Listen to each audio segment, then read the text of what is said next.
আসসালামু আলাইকুম ভিউয়ার্স। আশা করি আপনারা ভালো আছেন। আলহামদুলিল্লাহ আমিও ভালো আছি। তো কথা বলা শুরু করার আগে আমি আপনাদেরকে একটা ভিডিও ক্লিপ দেখাচ্ছি। তো একটু দেখুন। আমি মানুষকে আর জিন জাতিকে আমার গোলামি করার জন্য, আমার দাসত্ব করার জন্য আমি আল্লাহ রাব্বুল আলামিন তৈরি করেছি। এই চিন্তা ছাড়া না ভিন্ন কোনো চিন্তা নিয়ে টেন্ডেন্সি নিয়ে আমি আল্লাহ রাব্বুল। তো আশা করি আর দেখছই এই লগে বর্তমান কোর ওয়াজ মাহফিলর মানে একটা মুহূর্ত আর দেখাইলাম। ও দেখো এটার বিভিন্ন কারণ আছে। পাকা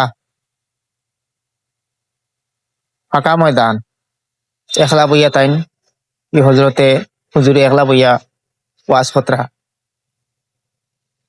একজন সম্ভবত একজন বুয়াত আছেন, সম্ভবত তাই মাইকালা তাই তো হরতে পারত না। আর একজন বুয়াত আছেন, তাই মনে হয় হয়তো সভাপতি হইবা। তে এটার বিভিন্ন কারণ আছে। কারণটা হয়েছে গিয়া মানে বর্তমান সময় বলা সময় একটা শুরু হয়েছে, তবে দরকারও আছে। কিন্তু কোন জিনিস আছে দরকার, তবে একটু লিমিট থাকা দরকার, বা এটা একটু বোঝা লাগে। আয়োজক যারা আছেন তারা একটু বোঝা লাগে, কারণ বোঝাটা হইল গিয়া মানে মানে এই ফায়দারটা কিয়া মানে লসটা, যেটা লোকসানটার যেটা সম্ভাবনা বেশি, বা লোকসান ওর এই ফায়দার কারণে একটু মানে এটার প্রতি একটু লক্ষ্য রাখা লাগে। আমি জানি, আমি আমার গ্রামে আমিও কয়েকবার এইরকম প্রোগ্রাম সেটিং করছি, এরকম প্রোগ্রাম করাইছি বা করাই। তখন আমি জানি মানে কতটুকু কষ্ট হয়। বর্তমান সময় মানে এইরকম প্রোগ্রামও সাধারণ মানুষ যায়, খেটে খাওয়া মানুষ, পরিশ্রমী মানুষ, তারা শুধু যায়। যারা টাকা পয়সা আছে, শিক্ষিত সমাজের আছে, বা তারা এখন যায় না, বা এরকম কাজও বেশিরভাগ আমার যতটুকু জানা আরই সমর্থনও দেয় না, সমর্থনও করে না।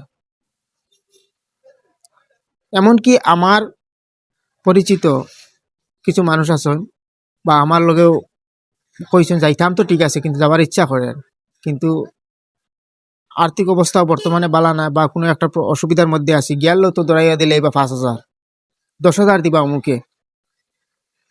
প্রোগ্রাম করানোর আগে সাইয়া সাইয়া ফইলা একবার ধরলা, এর বাদে আবার ওয়াজ প্রোগ্রামও গিয়ালে যে হুজুরের দোষী আলাপ নাই, হুজুরে চিনই না, সভাপতি বা আরো কালেকশন করার সময় আরো মানুষের প্রোগ্রাম প্যান্ডেলও ভরি যায়, কমিটির লোকজন আসেন বা আরো কিছু মানুষ আসেন, আইয়া বরি গেলা, তখন দেখাইয়া দিলা হেও আদ দিয়া হলে হলে আঙ্গুল দিয়েও একজন আসেন, এইন ওটা এইন হতা ওটা করইনি, এইন হতা করইনি, এইন এইন এন টাকা পয়সা আছে, তানে 10,000 ধরো, তানে 20,000 ধরো। তার একটা সময় একটা পরিস্থিতি আছে, মানে তার একটা সময় আছে, এই সময় দিতে পারবা কিনা না তাই জানতরা ডাইরেক্ট টার্গেট করিয়া এর লাগিয়া এখন মানুষের যাইতে চায় না। আমার অভিজ্ঞতাতেই হই আর আমার ইয়তেই হই আর মানে আমি ফিডব্যাক পাইছি, এর লাগিয়া মানে আমি কই আর ওই রকম মানে হই এখন গিয়া কিতা করতাম, যাওয়ার ইচ্ছা করে, মন করে। এর লাগিয়া একটু সতর্ক হওয়া দরকার। হয়তো জানি না আমার কথাটা কিন্তু ভুল হইতে পারে, যদি ভুল হয় তাহলে আমাকে ক্ষমার দৃষ্টিতে দেখবেন। আর যদি ভালো লাগে ভিডিওটা লাইক শেয়ার করবেন, যাতে অন্য মানুষের কাছে পৌঁছে। যদি আমার ভিডিওটা যদি ভালো লাগে আপনাদের, তো এরকম কাজে যে কোনো একটা জিনিস একটা কাজ করলে মানে কিছু ভেবেচিন্তে করতে হয়, যে কোনো একটা কথা বলতে ভেবেচিন্তে হয়, বা কোনো কাজ আছে মানে মানে তো আশা করি আপনারা বুঝতে পারছেন। তো এখানকার মতো আজকের এই ভিডিও শেষ করলাম।